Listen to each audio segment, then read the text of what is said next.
নবম শ্রেণীর বাংলা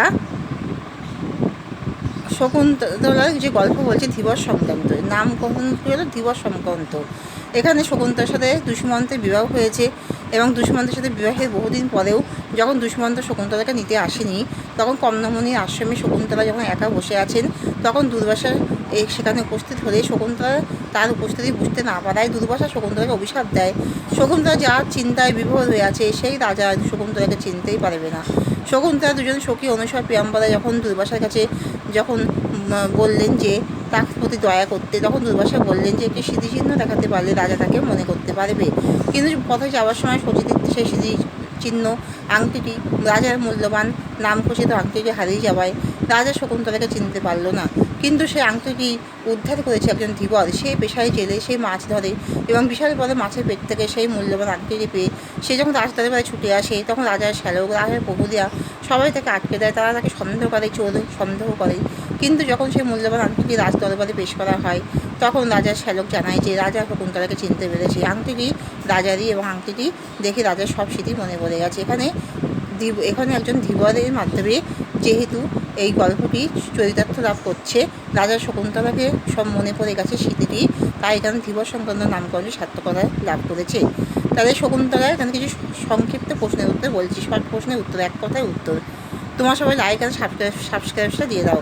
শকুন্তলা কার আশ্রমে থাকতেন? শকুন্তলা কমলামণির আশ্রমে থাকতেন। শকুন্তলা মাতার নাম কি? মেনকা। মেনকা কে ছিলেন? স্বর্গের অপ্সরী।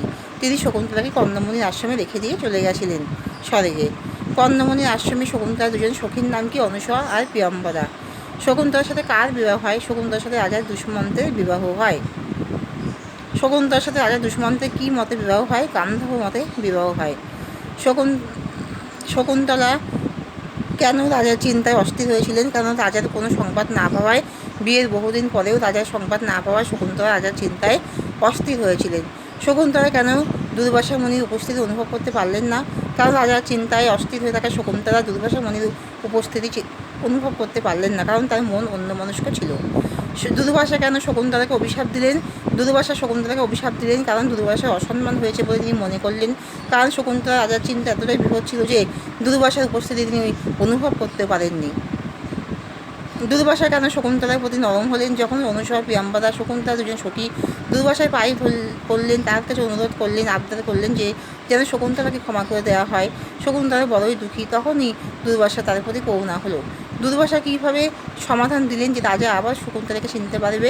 দুর্বাসা মুনি বললেন যে শকুন্তলা যদি কোনো স্মৃতিচিহ্ন রাজাকে দেখাতে পারে, তবেই রাজা শকুন্তলাকে চিনতে পারবে। রাজা কেন শকুন্তলাকে চিনতে পারলেন না? শকুন্তলা তার সেই স্মৃতিচিহ্ন শচীতীর্থে স্নান করার সময় হারিয়ে ফেলেছিল, তাই জন্য রাজা তাকে চিনতে পারলেন না। রাজা কীভাবে শকুন্তলার স্মৃতি পুনরায় মনে পড়ে গেল? কারণ একজন ধীবর যখন মাছ কেটে সেই মাছের পেট থেকে আংটিটি রাজাকে দেখাতে পারলো, তখন রাজা শকুন্তলাকে মনে পড়ে গেল। তাহলে এখানেই শেষ করলাম।